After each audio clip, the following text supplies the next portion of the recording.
విదుర ఉవాచ జ్ఞానం పరం స్వాత్మరః ప్రకాశం యదాహ యోగేశ్వర ఈశ్వరస్తే వక్తుం భవాన్నర్హతి యద్ది విష్ణోర్ భృత్యాం సకృత్య అర్థకృతః చరంతి. వైష్ణవులను పరదుఃఖ దుఃఖి అంటారు. అంటే ఇతరుల దుఃఖాన్ని చూసి చింతించేటటువంటి వాళ్ళు. కానీ ప్రపంచంలో జరుగుతున్నదంతా దీనికి విరుద్ధంగా ఉంది. లోకంలో అందరూ తమ కష్టాల కోసం దుఃఖపడడం కాకుండా ఇతరుల సుఖంగా ఉండడం చూడలేక దుఃఖిస్తున్నారు. ఇది ప్రస్తుతం ఉన్న దౌర్భాగ్యం. ప్రహ్లాదుడు 5 ఏళ్ల బాలుడైనప్పటికీ భక్తి శాస్త్రాన్ని నారదముని ఆశ్రయంలో అధ్యయనం చేశాడు. అందువలన అతడు అసుర వంశంలో జన్మించినప్పటికీ పరమోన్నతమైన జ్ఞానాన్ని కలిగి ఉన్నాడు. నిరంతరం నారాయణ స్మరణతో గడపడం వలన తండ్రి విధిస్తున్న శారీరక మానసిక శిక్షలకు చలించకుండా నిర్భీతుడిగా ఉన్నాడు. యోగినం అపి సర్వేషాం మద్గతేన్ అంతరాత్మన. అంటే నిరంతరం తనను స్మరించే వాళ్ళు యోగులలో అత్యంత శ్రేష్ఠులు అన్నాడు కృష్ణుడు. యోగి అంటే సిద్ధులు పొందటానికి ధ్యానం చేసే యోగి కాదు, భగవంతుడి సేవలో నియుక్తుడైన భక్తి యోగి. అనన్యాశ్చింతయంతో మాం ఏ జనః పర్యుపాసతే భగవద్గీత చెప్తుంది. దివ్యమైన నా రూపాన్ని ధ్యానిస్తూ అనన్య భక్తితో ఎల్లప్పుడూ నన్నే పూజించే వాళ్ళ యోగక్షేమాలను నేను వహిస్తాను అని కృష్ణుడు అభయమిచ్చాడు. యోగక్షేమం వహామ్యహం. భక్తి చైతన్యం లేకుండా ఒక్క క్షణమైనా జీవించలేని వాళ్ళు, భక్తియుత సేవలో నిమగ్నులై 24 గంటలు కృష్ణుణ్ణి తలవకుండా ఉండలేని వాళ్ళు, వాళ్ళ ఏకైక వాంఛ భగవంతుడి సాహచర్యాన్ని పొందటం. అటువంటి అనుగ్రహాన్ని ప్రహ్లాదుడు నరసింహస్వామి నుంచి పొందాడు. నిజానికి పసివాడైనప్పటికీ ప్రహ్లాదుడిని పరిపక్వత ఉన్న భక్తుడిగా చెప్పాలి. తల్లి గర్భంలో ఉండగానే నారదముని వంటి విశుద్ధ భక్తుడి సాంగత్యం లభించింది. పుట్టినప్పటి నుండి నారదముని బోధనలను అనుసరించి అతని జీవితం కొనసాగింది. శ్రీకృష్ణుడు విశుద్ధ భక్తుల సొత్తు. అందువలన విశుద్ధ భక్తులకు శరణాగతులైతే సులభంగా కృష్ణుని పొందగలుగుతారు. భక్తి విశిష్టతను తెలుసుకున్న మహానుభావులందరూ ఈ విషయాన్ని ప్రత్యేకించి తెలిపారు. గోపీ భర్తు పదకమలయోర్ దాస దాసానుదాస అని చైతన్య మహాప్రభు బోధించారు. భగవంతుడి దాసులకు దాసులు కావాలని ఆయన ఆదేశం. శ్రీ నరోత్తమ దాస ఠాకూరు తాందేరా చరణ సేవ భక్తి సన్నివాస జనమే జనమే హయాయే అభిలాష అన్నారు. అంటే భక్తుల చరణ కమలాలను నేను సేవించాలి, వాళ్ళతో కలిసి జీవించాలి, ఇది భక్తుల తపన. ప్రతి ఒక్కరూ జన్మజన్మాంతరాల్లోనూ భగవంతుడి దాసుడు కావాలి అని కోరుకోవాలి. శ్రీల భక్తినోద ఠాకూరు తుమిదా ఠాకూరా తుమారా కుకూరా బలియ జానా మోరే అని ఆయన గానం చేశారు. హే వైష్ణవ ఠాకూరా, నన్ను నీ కుక్కగా భావించు. భగవంతుడు ఎన్నో సందర్భాల్లో నన్ను సేవించే ప్రయత్నం చేయడం కంటే నా భక్తుడి సేవలో ఉండటం ఉత్తమము అన్నాడు.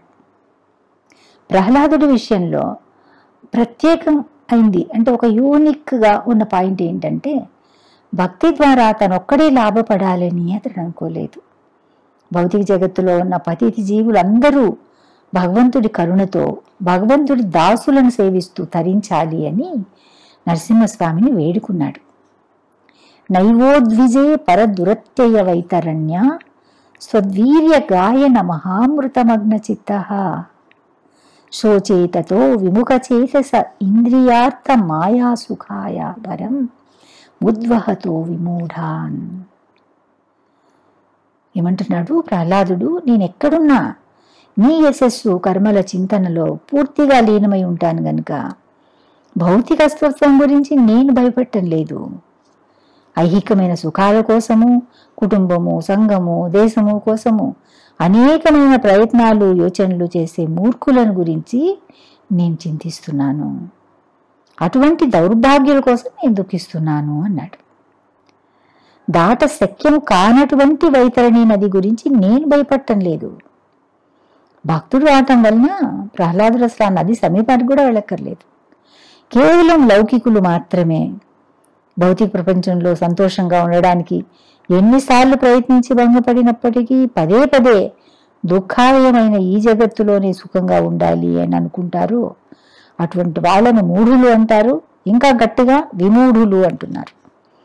అటువంటి మూర్ఖులు నరకం వైపుకు తమ మార్గాన్ని సిద్ధం చేసుకుంటారు. నరకానికి దక్షిణ ద్వారంలో ఈ వైతరణి నది చీము రక్తంతో ప్రవహిస్తూ ఉంటుంది. పాపాత్ముడు ఆ నదిని దాటాలి అంటే దాటే నరకంలో ప్రవేశించాలి. ఎంతో విలువైన మానవ జన్మను వృధా చేసుకుని నరకంలో పడబోయే జీవుల దుస్థితి గురించి ప్రహ్లాదుడు చింతిస్తున్నాడు. శుద్ధ భక్తుల స్థితి అప్పుడు ఇప్పుడు ఒకేలాగే ఉంటుంది. వాళ్ళ మనసు ఎప్పుడు కూడా, అంటే ఎప్పుడో సత్యయుగంలో ప్రహ్లాదుడు చెప్పాడని కాదు, వైష్ణవులు సర్వకాల సర్వావస్థల్లోనూ ఇతరుల సంక్షేమం గురించి ఆలోచిస్తారు. చైతన్య మహాప్రభు 500 సంవత్సరాల క్రితం ఆయన వచ్చినప్పుడు వాసుదేవ దత్త అని ఒక భక్తుడు ఉండేవాడు. అతను ఒక రోజు చైతన్య మహాప్రభువుకు తన విన్నపాన్ని చెప్పుకుంటాడు. మహాప్రభు, ఈ విశ్వంలో ఉన్న అందరూ తప్పకుండా నీ సాన్నిధ్యం వలన అందరూ ఉద్ధరించబడాలి అని నేను కోరుకుంటున్నాను. వాళ్ళందరి పాపాలను నాకు ట్రాన్స్ఫర్ చేసి దయతో వాళ్ళని ఉద్ధరించు. వాడి పరంగా నరకాన్ని అనుభవించడానికి నేను సిద్ధంగా ఉన్నాను అని అంటాడు.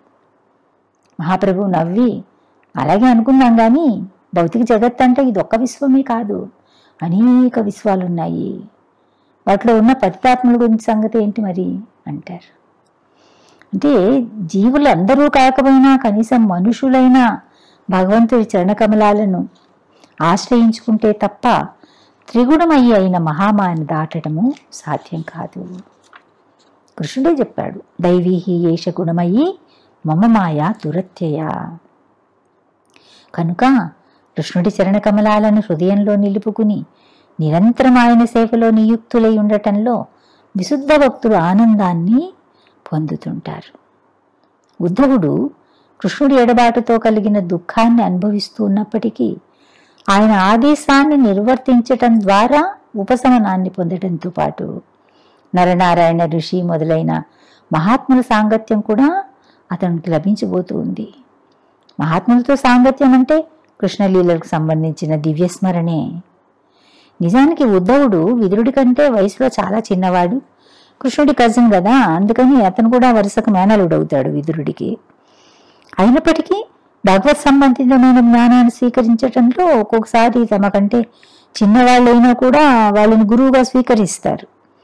ఇక్కడ విదురుడు కూడా దయచేసి దివ్యమైన ఆ జ్ఞానాన్ని నాకు తెలియజేయి అని అర్థిస్తూ ఉన్నాడు. కానీ ఆ దివ్యమైంది కావటం వలన జ్ఞానము ఆ ఊహాకల్పనలతో గ్రహించాలనుకోవటం లేదు. అలౌకికమైన జ్ఞానాన్ని పొందదలుచుకున్న వాళ్ళు దాని గురించి క్షుణ్ణంగా తెలిసిన వ్యక్తుల నుంచే స్వీకరించాలి. కృష్ణుడే పరమ ఆధ్యాత్మికాచార్యుడు, ఆయన నుంచి జ్ఞానాన్ని పొందాడు గనుక ఉద్ధవుడిని విదురుడు తన శిష్యుడిగా, అంటే గురువుగా తనని అర్థిస్తున్నాడు అనమాట. నాకు గురువుగా నేను నీకు శిష్యులాగా అర్థిస్తున్నాను, ఆ జ్ఞానాన్ని దయచేసి నాకు ఇవ్వు అని అడుగుతున్నాడు. గురు శిష్య పరంపరలో వస్తున్న ప్రామాణికాచార్యుడిని గుర్తించి సేవించి ప్రశ్నించి ఆధ్యాత్మిక సాక్షాత్కారాన్ని పొందాలి అని భగవద్గీతలో చెప్తున్నారు. అదే నిజమైన విద్య, నిజమైన జ్ఞానం. అయితే ఎంతో మందికి దీని గురించి నవోనమాలు కూడా తెలియవు. ఇక్కడ మనము ఈ అకాడమిక్ ఎడ్యుకేషన్ చూస్తే అది ఎంత గొప్పదైనా, ఎన్ని విషయాలు బోధించినా అంతా దేహ సంబంధితమైన అవసరాలకు సంబంధించిందయ్యే ఉంటుంది. మనుషులకే కాదు, ప్రాణులు, పక్షులు, జంతువులు, సమస్త జీవరాశికి కనీస అవసరాలు ఒకేలా ఉంటాయి. ఆహార, నిద్ర, భయమైతునాలు. ఈ అర్చీస్ అనేవి లేకుండా ప్రాణి గాని జీవి గాని సృష్టిలో ఉండదు. ప్రాథమిక విద్య నుంచి కాలేజీలు, యూనివర్సిటీల వరకు వెళ్ళే విద్య అంతా కూడా అక్కడ నేర్పించేదంతా ఎలా ఉంది? ఈ కనీస అవసరాలపైనే ఆధారపడి ఉంది. దివ్యమైన విద్య కావాలి అంటే శుద్ధ భక్తులను ఆశ్రయించాలి. అసూయ అనేది ఆధ్యాత్మిక పురోగతికి పెద్ద అడ్డంకి. స్టంబ్లింగ్ బ్లాక్స్ అంటుంటాం కదా, దారిలో అడ్డుపడతాయన్నమాట. చాలామంది అడుగుతుంటారు, మీ ఇస్కాన్ వాళ్ళు ఎప్పుడు ఫిలాసఫీనే మాట్లాడుతుంటారు, ఎందుకు అందరిలాగా మామూలుగా సహజంగా ఉండలేరా అని. ప్రాపంచికులకు భక్తి జ్ఞానం అనేది స్వారస్యం లేని విషయం కావచ్చు. నిప్పును ముట్టుకోకండి, తాగితే కాలుతుంది అని చెప్పడం ఫిలాసఫీ అవుతుందా? పచ్చి నిజం కదా. అది వాళ్ళకి అర్థం కావటం లేదు. ఆనందం అనుభవించటంలో తప్పేముంది? అందరికీ ఆనందం కావాలి. ఎప్పుడు ఏడుస్తూ కూర్చోవాలని ఎవరు అనుకోరు. మీరు కర్మ పేరు చెప్పి, చావు పేరు చెప్పి అందరినీ అనవసరంగా భయపెడుతున్నారు అని వాదిస్తుంటారు. ఆనందించడం తప్పని ఎవరు అనటం లేదు. అయితే ఆనందం కేవలం ఇంద్రియాల ద్వారా, ఇంద్రియాలను సుఖపెట్టడం ద్వారా అనుభవించాలనుకోవడం తప్పు. అనుభవానికి కూడా కొన్ని లెవెల్స్ ఉన్నాయి. ఒట్టి మ్యాటర్ అనేది అంటే స్థూల పదార్థం, దానికి అనుభూతులు ఉండవు. దానికంటే ఇంద్రియాలు, వాటికంటే మనసు, మనసు కంటే బుద్ధి, బుద్ధి కంటే ఆత్మ పై స్థాయిలో ఉంటాయి. అసలైన ఆనందము ఆత్మ అనుభవిస్తుంది. ఇంద్రియాలు, మనసు, బుద్ధి అన్నీ కూడా ఆత్మకు హ్యాపీనెస్ ఇవ్వడానికి ప్రయత్నించాలి. శరీరానికి బలం ఇవ్వడానికి ఆహారం ఎంత అవసరమో ఆత్మకు కూడా ఆహారం అంతే అవసరం. అది ఉత్తేజంగా తేజస్సుగా ఉండాలి అంటే అవసరమైన ఆహారము భక్తి సేవ ఒకటే. స్త్రీని, ధనాన్ని ఆధ్యాత్మిక జీవితం ముందుకు సాగటానికి పెద్ద అవరోధాలుగా చెప్తారు. ఈ రెండిటి ద్వారా కలిగే ప్రలోభం నుంచి తప్పించుకోవటము చాలా కష్టం. అయితే ఉపయోగించుకునే విధానాన్ని బట్టి రెండిటిని ఆధ్యాత్మిక వికాసానికి వినియోగించుకోవచ్చు. స్త్రీ అనేది పురుషుడి బలహీనత. ఆమె కంటి చూపుతో, పెదవి విరుపుతో ఎన్నో సామ్రాజ్యాలు మట్టికొట్టుకుపోయాయి. ఒకవైపు ధోరణిది అంటే బొమ్మ బొరుసులాగా నాణానికి ఇంకోవైపు కూడా ఉంది కదా. పురుషుడి ప్రతి విజయానికి వెనుక ఒక స్త్రీ ఉంది, స్త్రీ ప్రేరేపణ ఉంది అని కూడా చెప్తారు. మనిషిని పెడత్రోవ పట్టించాలన్నా, పై అంతస్తులో ఉంచాలన్నా ధనం కావాలి. అయితే అది కేవలం దురభ్యాసాలకు, దుష్ప్రవర్తనకు, దురహంకారానికి దారితీయకూడదు. ధనం ఎన్నిటికో ఉపయోగించవచ్చు. మందిరాలు కట్టించడానికి, పుస్తకాలు ప్రింట్ చేయడానికి, భక్తి సేవను కొనసాగించడానికి. ఇప్పుడు షాప్లో ఒక నైఫ్ కొన్నామనుకోండి, కత్తి పని ఏంటి? కట్ చేయడం కదా. దాంతో మనం కిచెన్లో పండ్లు, కూరగాయలు కట్ చేసుకోవచ్చు, భగవంతుడికి సమర్పించుకోవచ్చు. లేదు తమ గొంతు కోసుకోవడం, ఇతరుల గొంతు కోయడం కూడా చేయొచ్చు. భక్తి సేవా విధానంలో దేన్నైనా పాజిటివ్ సెన్స్తో ఉపయోగించుకోవాలి. ప్రపంచంలో ఎన్నో మనసుని చలింపజేసే ఆకర్షణలు ఉన్నాయి. అవన్నీ చేపను ఆకర్షించే ఎరలాగా భవసాగరం అనే సముద్రంలోకి లాగేయటానికి సిద్ధంగా ఉంటాయి. మంచి చెడు విచక్షణ తెలియాలి అంటే మనిషికి బుద్ధి ఉండాలి. అజ్ఞానము మనిషిలో ఉన్న వివేకాన్ని మరుగుపరుస్తుంది. ఒక పల్లెటూరు వ్యక్తి మొదటిసారిగా సిటీకి వెళ్తాడు. అతను మరీ కుగ్రామము, అంటే అక్కడ ఎలక్ట్రిసిటీ కూడా ఉండదు వాళ్ళ ఊర్లో. చీకటి పడుతుండగానే కిరసనాయలతో వెలిగే లాంతర్లు, బుడ్డీలు వెలిగించుకుంటారు. అటువంటి అతనికి ఒకసారి వెళ్తాడనమాట నగరానికి. ఏది చూసినా అద్భుతంగా ఉంది. ఎలక్ట్రిక్ దీపాల కాంతికి రాత్రి కూడా పగల్లాగానే కనిపిస్తుంది. ఎదురుగా ఉన్న షాపులోకి వెళ్ళాడు. అది సూపర్ బజార్ లాంటిది. జనము ఎన్నో రకాల వస్తువులను కొంటున్నారు. చాలా గజపిజగా ఉందన్నమాట అక్కడంతా. సరే అతను కూడా వెళ్ళాడు. సిటీకి వచ్చిన గుర్తుగా ఏదైనా కొనాలి అనుకుంటాడు. ఏం తీసుకోవాలో తెలియటం లేదు. చివరికి ఒక టార్చ్ లైట్ అతనికి చాలా బాగా నచ్చుతుంది. కిరోసిను, అగ్గిపెట్ట, కరెంటు ఏది అవసరం లేకుండా ఒక స్విచ్ చేస్తే లైట్ వెలుగుతుంది. పైగా దాన్ని ఎక్కడికైనా ఈజీగా తీసుకెళ్ళొచ్చు. సో దాన్ని కొనుక్కుంటాడు. బయటకు వచ్చాక ఒక చోట పెద్ద క్యూ ఉంటుంది. అక్కడ జనం నిలబడి ఉండడం చూసి అతను కూడా అక్కడికి వెళ్తాడు. అదొక మూవీ థియేటర్. అతను ఇప్పుడు థియేటర్లో సినిమా చూడలేదు. ఒకసారి ఎప్పుడో వాళ్ళ ఊర్లో ఎవరో వచ్చి ప్రొజెక్టర్లో ఏదో గోడ మీద సినిమా వేసి చూపించుంటారు. ఇంతమంది జనము, ఇంత పెద్ద బిల్డింగు, లోపల ఇంత పెద్ద స్క్రీను, అతనికి ఏవో వేరే ప్రపంచంలో, లోకంలో ఉన్నట్టుగా ఉంది. ఇందులో లైట్స్ ఆరిపోయాయి. పిక్చర్ మొదలయ్యింది. చీకట్లో కూర్చుని పిక్చర్ చూడడం అతనికి అంత సంతృప్తిగా లేదు. అందులో చేతిలో టార్చ్ లైట్ ఉంది కదా. వెంటనే టార్చ్ లైట్ వెలుతురుని స్క్రీన్ పైన ఫోకస్ చేశాడు. వెలుతురులో మూవీ ఇంకా బాగా కనిపిస్తుంది అని అతను అనుకున్నాడు. కానీ స్క్రీన్ పైన కాంతి పడేసరికి పిక్చర్ బ్లర్ అయింది. థియేటర్లో ఎవడరా టార్చ్ లైట్ వేసింది, ఆరిపోయింది అని గట్టిగా అరిచారు. అతను బిక్క చచ్చిపోయి వెంటనే స్విచ్ ఆఫ్ చేసేసాడు. పక్కన కూర్చున్న వ్యక్తి అతని వైపు చూసి, మూవీని చీకట్లో మాత్రమే ఎంజాయ్ చేయగలం, వెలుతురులో కాదు అన్నాడు. ఎంత నిజం! తమస్తో కూడిన ఎంజాయ్మెంట్స్ అన్నీ కూడా చీకట్లోనే అనుభవం అవుతాయి. మన జీవితంలో అల్యూర్మెంట్స్ అన్నీ అలాంటివే. కృష్ణ సూర్య సమ మాయ అంధకార. భగవంతుడికి సంబంధించిన దివ్యమైన జ్ఞానం ప్రకాశం అయితే అజ్ఞానం అంధకారం. మనసును ఆకర్షించే సాధనలన్నీ అజ్ఞానులను మాత్రమే ఆకర్షిస్తాయి. ఉద్ధవుడి లాంటి శుద్ధ భక్తుడు భగవంతుడి నుంచి నేరుగా గ్రహించిన జ్ఞానము ఇతరులను కూడా ఎన్లైటన్ చేయటానికే. అంతేకాకుండా దాన్ని తీసుకున్న వ్యక్తులు విదురుడి లాంటి భక్తులైతే వాళ్ళు కూడా మళ్ళీ ఇతరులకు దాన్ని ఉపదేశిస్తారు. దీన్నే మనం గురు పరంపర అంటున్నాం. సో ఉద్ధవుడు అంటున్నాడు, ననుతే తత్వ సమ్రాధ్య ఋషి కౌశారవంతికే సాక్షాత్ భగవతాదిష్టో మత్యలోకం జిహాసత. ఇక్కడ ఉద్ధవుడు ఆధ్యాత్మిక జ్ఞానంతో పరిపూర్ణుడు కావటం వలన విదురుడు కూడా అతని పట్ల గౌరవాన్ని ప్రదర్శిస్తూ అతనికి శిష్యుడు కావటానికి సిద్ధపడ్డాడు. కృష్ణుడు ఈ లోకానికి వెళ్ళిపోతున్న సమయంలో ఉద్ధవుడికి గుహ్యమైన దివ్యమైన జ్ఞానాన్ని ఉపదేశించాడు. దాని గురించి తెలుసుకోవాలి అని విదురుడు చాలా ఉత్సాహంగా ఉన్నాడు. కానీ తన తండ్రితో సమానమైన వ్యక్తికి బోధించటానికి ఉద్ధవుడు సుముఖంగా లేడు. తల్లిదండ్రులు, గురువు వీళ్ళ స్థానం ఎప్పుడూ ఉన్నతమైంది. ప్రపంచానికి రాజైన తల్లికి కొడుకే అంటుంటారు కదా. తమ బిడ్డ గొప్పవాడైనందుకు పేరెంట్స్ గర్వపడతారు. అయినప్పటికీ తండ్రి కంటే తను చాలా గొప్పవాడైపోయాడు అని కొడుకు అహంకరించకూడదు. అదేవిధంగా గురువు, ఆచార్యుడు వీళ్ళ స్థానము చాలా విశిష్టమైంది. అర్హుడైన శిష్యుడికి గురువు సకల వేదసారాన్ని, శాస్త్ర పరిజ్ఞానాన్ని, ముఖ్యంగా ఆధ్యాత్మికతకు సంబంధించిన జ్ఞానాన్ని క్షుణ్ణంగా బోధిస్తాడు. శిష్యుడు కూడా వినమ్రంగా గురువును సేవిస్తూ విధేయతతో విద్యను గ్రహిస్తాడు. ఇతరులు వాళ్ళని చూసి గురువుని మించిన శిష్యుడు అంటే అనొచ్చుగాక. శిష్యుడు ఎప్పుడు గురువు ఎదుట మూర్ఖుడిగానే ఉండాలి. మూర్ఖుడంటే బుద్ధిహీనుడని కాదు, విషయ జ్ఞానం తెలియని వాడిలాగా వ్యవహరించాలి గురువు ముందు. చైతన్య మహాప్రభువు నార్త్ ఇండియా టూర్కి వెళ్ళినప్పుడు, అంటే టూర్కి వెళ్ళి తిరిగి వస్తుంటారు.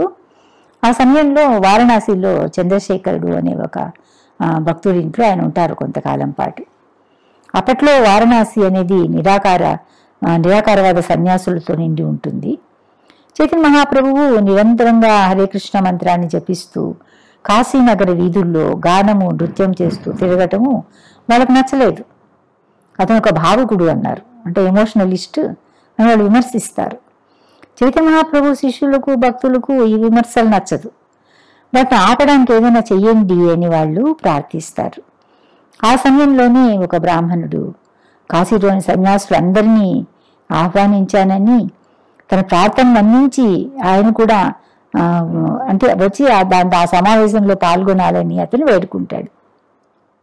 మామూలుగా అయితే ఆయన మాయావాది సన్యాసులతో కలవరు. అయితే ఇప్పుడు ఆయన సంకల్పం వేరేగా ఉంది. అందువలన ఆ ఆహ్వానాన్ని మన్నించి ఆ బ్రాహ్మణుడిది చెప్పినట్లుగానే వెళ్తారు. అప్పటికే అక్కడ ప్రకాశానంద సరస్వతి అనే ప్రముఖ సన్యాసితో పాటు అనేక మంది మాయావాద సన్యాసులు కూర్చుని ఉంటారు. చైతన్య మహాప్రభువు పాద ప్రక్షాళన చేసుకుని ఆ నీటి తొట్టె దగ్గరే ఇతర సన్యాసులు కొంచెం దూరంగా వెళ్ళి కూర్చుంటారు. ఆయన రూపాన్ని, వర్చస్సును చూసి వాళ్ళంతా తమకు తెలియకుండానే లేచి నిలబడతారు, ఆయనకు నమస్కారం చేస్తారు. చైతన్య మహాప్రభువు ఈశ్వరపురి నుంచి దీక్ష తీసుకోవటానికి పూర్వము కేశవ భారతి అనే శంకరాచార్య సంప్రదాయానికి చెందిన సన్యాసి నుంచి సన్యాస దీక్ష తీసుకున్నారు కదా. అందువలన ప్రకాశానంద సరస్వతి ఆయన దగ్గరకు వెళ్ళి చేయబట్టుకుని తన దగ్గరకు వచ్చి కూర్చోమని ఆహ్వానిస్తాడు. సరే, చైతన్య మహాప్రభు వెళ్ళి వాళ్ళతో పాటు కూర్చుంటారు. తర్వాత ఆ సమావేశంలో ప్రకాశానంద సరస్వతి మొదటగా చైతన్య మహాప్రభు ప్రవర్తన గురించి ప్రశ్నిస్తాడు. మీరు అద్వైత సంప్రదాయానికి చెందిన వారు, కాశీలో ఉంటున్నారు, సన్యాసులకు విధించబడిన వేదాంత అధ్యయనాన్ని చేయకుండా భావావేశపరుల్లాగా సదా గాన నృత్య కీర్తనలతో ఎందుకు సమయాన్ని గడుపుతున్నారు అని ప్రశ్నిస్తాడు. అప్పుడు ఆయన అంటారు, అయ్యా, నా గురువు నన్ను మహామూర్ఖుడిగా భావించారు, అందువలన వేదాంతం అధ్యయనం చేసే అధికారం నాకు లేదు అని ఆయన చెప్పారు. హరే కృష్ణ కృష్ణ కృష్ణ హరే హరే, హరే రామ రామ రామ హరే హరే. ఈ మంత్రాన్ని నాకు ఉపదేశించి నిరంతరం జపించమన్నారు. దానివల్లనే నాకు పూర్ణసిద్ధి కలుగుతుంది అని ఆయన చెప్పారు అని సమాధానం ఇస్తారు. నిజానికి చైతన్య మహాప్రభువు మూర్ఖుడు కాదు, వేదాంత సూత్ర పరిజ్ఞానం లేనివాడు కాదు. అయినప్పటికీ గురువు ఎదుట ఏమీ తెలియని వాడిగా ఉండాలని, గురువు ఆజ్ఞను చిత్తశుద్ధితో పాటించాలని ఆయన వాళ్ళకి తెలిసేలా చేశారు. ఉద్ధవుడు తన తండ్రి వయసులో ఉన్న విదురుడికి గురువు కాదలుచుకోలేదు. అది మర్యాద అతిక్రమణం అవుతుంది. తను ఎంత సమర్థుడైనప్పటికీ పెద్దవాళ్లకు ఉపదేశించడానికి ఆత్రపడకూడదు. ఉద్ధవుడు ఈ విషయంలో చాలా అలర్ట్గా ఉన్నాడు. పైగా తనతో పాటు కృష్ణుడు బోధించిన ఆధ్యాత్మిక జ్ఞానాన్ని మైత్రేయ ముని కూడా ప్రత్యక్షంగా విన్నాడు. అలా విని ఉండడం వలన ఆయన కూడా దీన్ని బోధించటానికి, అంటే ఒక గురువు కావడానికి ఆయన కూడా సమర్థత ఉంది. వయసు ఒకటే ప్రాధాన్యత కాదనుకోండి, అయినా విదురుడికి సమానమైన వయసులో ఉన్నారు కాబట్టి మైత్రేయ ముని కూడా కృష్ణ సంబంధిత విజ్ఞానాన్ని బోధించే గురుస్థానానికి మొదట అర్హత కలిగి ఉన్నారు అని అంటున్నాడు. పైగా ఆయన ఆ దరిదాపుల్లోనే ఉన్నారు కూడా. ఒక్కోసారి తనకంటే వయసులో పెద్దవాళ్ళకు కూడా బోధించడం జరుగుతుంది. అయితే మనసులో గౌరవం ప్రతిష్టల పట్ల ఆశ లేకుండా కేవలం భగవంతుడి సేవ కోసం అలా గురుస్థానాన్ని స్వీకరించవచ్చు, తప్పులేదు. ఉద్ధవుడు భక్తి సేవలో పరిణతి సాధించిన వాడైనప్పటికీ వీటన్నిటిని కూడా దృష్టిలో పెట్టుకుని మైత్రేయ మునిని కలుసుకోమని, తనకు లభించిన దివ్యమైన జ్ఞానాన్ని ఆయన నుంచి స్వీకరించమని విదురుడికి చెప్పాడు. హరే కృష్ణ.